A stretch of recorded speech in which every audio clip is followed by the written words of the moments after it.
Hello, we are on chapter 10 of The Sign of the Beaver. And I like this book. Looks like Sam likes this book too. So we just got through, I think, Matt was just reading Robinson Crusoe. So it says, was there perhaps another possibility that the wild man should not be a white man's slave? So now we're on chapter 10.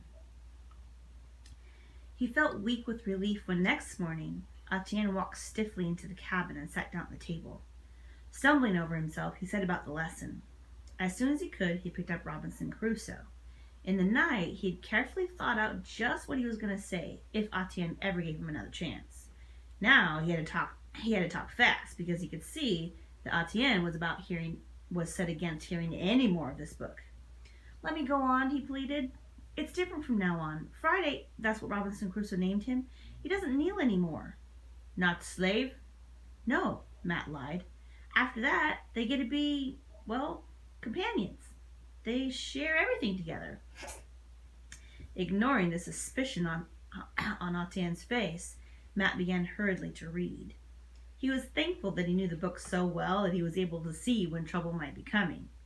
One of the first words Crusoe taught his man Friday was the word master. Luckily, he caught that one in time. And it was true, Crusoe and his new companion did go about together, sharing their adventures. Only, Matt thought, it would have been better perhaps if Friday hadn't been quite so thick-headed.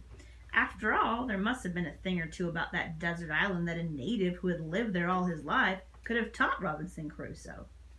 When Matt closed the book, Etienne nodded. And then, as so many times before, he took Matt by surprise. "You'd like to go fish?" he asked. "I sure would," Matt said gratefully. Stopping to pick up his fish pole from beside the door, he ran to overtake the Indian boy, who strode ahead. He knew his grin was stretching from one ear to the other, but he couldn't hide his feeling as Etienne did. They walked some distance, Matt managing to keep pace with the Indian's swift stride, determined not to let Etienne know that his ankle was aching. They seemed to be following no particular trail. Finally, they came out in a part of the creek that Matt had not seen before. It was shallow here, studded with rocks and pebbles, so that the water, rippling over them, made little rapids or collected in quiet pools. Here Etienne stopped, broke off a sapling, and instead of making a fishing pole, drew his knife from his pouch and quickly shaved a sharp point, making a spear. Then he stepped gently into the stream, and Matt stood watching. Etienne stood motionless, peering intently into the pool of clear water. All at once, he stooped, darted his spear with one quick stroke, and came up with a glittering fish. He studied it for a moment. Too small, he decided. To Matt's astonishment, he spoke to the fish quite solemnly, a few incomprehensible words, and then tossed it back into the stream. In a few moments, he had speared another, which he judged large enough to keep. "Do same," he ordered now, coming back to the bank. He handed Matt the spear. He would just look ridiculous, Matt knew before he even started. He waded in and stood up to his knees, looking down into the sliding water.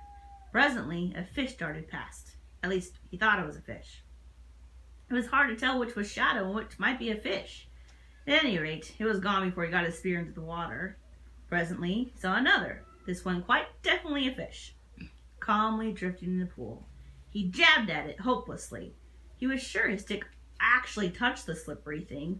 He lunged at it, lost his footing, and went down with a splash that would scare off any fish for miles around. When he came up dripping, he saw Etienne watching him with a horrid grin. Suddenly he felt hot in spite of the icy water. Why had Etienne brought him here anyway? Had Etienne just wanted to show off his own cleverness and to make Matt look more clumsy than ever? Was this Etienne's answer in case Matt had any idea in his head about being a Robinson Crusoe? For a moment, Matt glared back at Etienne with a scowl as black as any Indian's. Then he wiped his nose with the back of his hand and sloshed back to the bank. He snatched up his own pole and line. He poked about under the wet leaves and found a good juicy worm and fitted it to his hook. "I'll do it my way," he said. "I can catch plenty of fish with this, and that's what matters." Etienne sat on the bank and watched. To Matt's satisfaction, in no time there was a tug on the line, a strong one, an impressive-looking fish, rose to the surface, thrashing fiercely. Matt gave a jerk, and the line came swinging out of the air so suddenly that he almost lost his footing again. It was empty. Fish line broke, Etienne observed, as if anyone couldn't see that. Furious at Etienne, at the fish, and at himself, Matt examined the break, unable to face the Indian. He had lost more than a good fish. His hook had disappeared as well. The only hook he had. Of course, Etienne noticed. Those black eyes never missed anything. Make new hook, he suggested. Without even getting to his feet, he reached out and broke off a twig from a maple sapling. Out came the crooked knife again. In a few strokes, he cut a piece as long as his little finger, carved a groove down the middle, and whittled both ends into sharp points. Now he stepped into the water and tied Matt's line expertly around the groove. Put on 2 worms, he said. Cover up all hook. He didn't offer to find the worms. Matt had lost all interest in fishing. He knew that somehow or another he would just provide more amusement for Etienne. But he couldn't refuse. He didn't have to wait long before another fish caught hold, and this time he landed it neatly.